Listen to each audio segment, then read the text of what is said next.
Ready? Okay. I'm Patrice Rushen. I'm a musician. That means I do a lot of different things concerning music.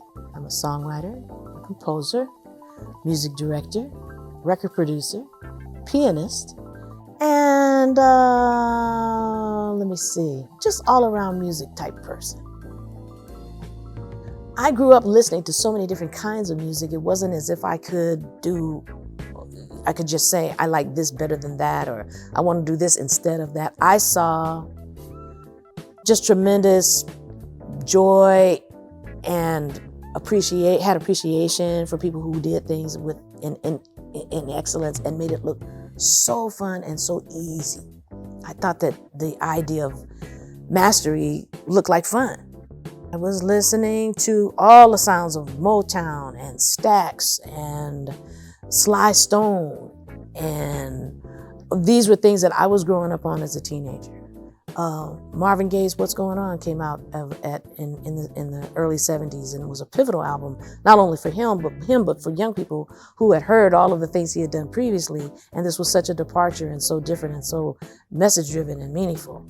And then, of course, there were those message artists, your Gil Scott-Herons, your Last Poets, people like that, and especially in the Black community at a time when things were changing, where there needed to be sort of a regrouping on how we were going to be seen by the masses, because up to that point, that was right around the civil rights era and the heights of all of that.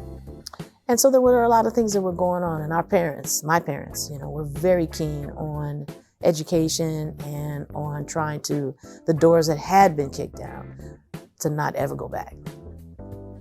I often feel that when we learn to do something well and we see that as our life's work, one of the first ways to kind of enter into it is to be in service of the thing.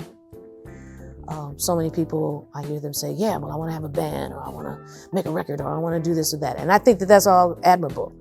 But there are things that go along with that in terms of the ways in which you move through those cycles and those networks to be able to have the opportunity to do those things. And one of them is in service.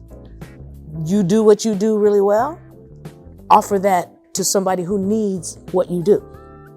You sing well, or you have the capacity to blend with different people, or help to create background vocals, or sing demos for people. Do that. That gets you in the mix of being able to understand what is going on. Usually you're paid something for your services and you learn something.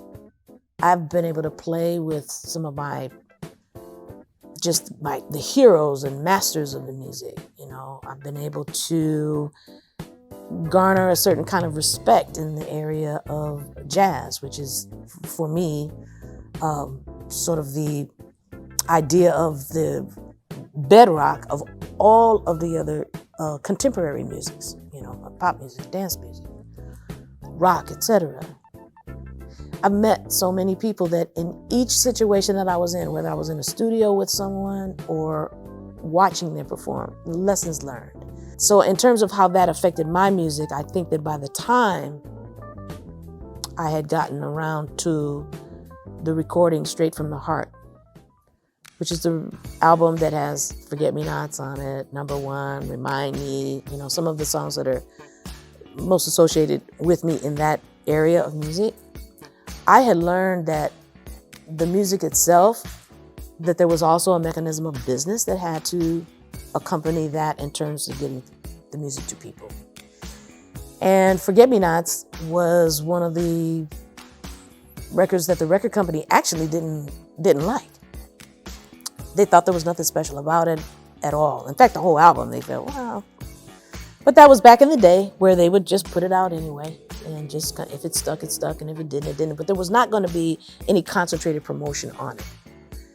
By this time, I learned that artists also have to take agency over what it is that they want to see happen. And even though I was with a record company that had a publicity department and an A&R department, artist and relation, repertoire department, and people that were supposed to be involved in marketing and such like that, when they tell you, and it's not going to be there, that doesn't mean that you still don't need those things to kick in. but it does mean that somebody's got to still do them on some level. And so sometimes to take action, to put it in front of people, you can't make people love it if they don't, but to take action so that it gets in front of the people, I think I learned that with Forget-Me-Nots. And we did take action, and it took off, and has been the gift that has kept on giving.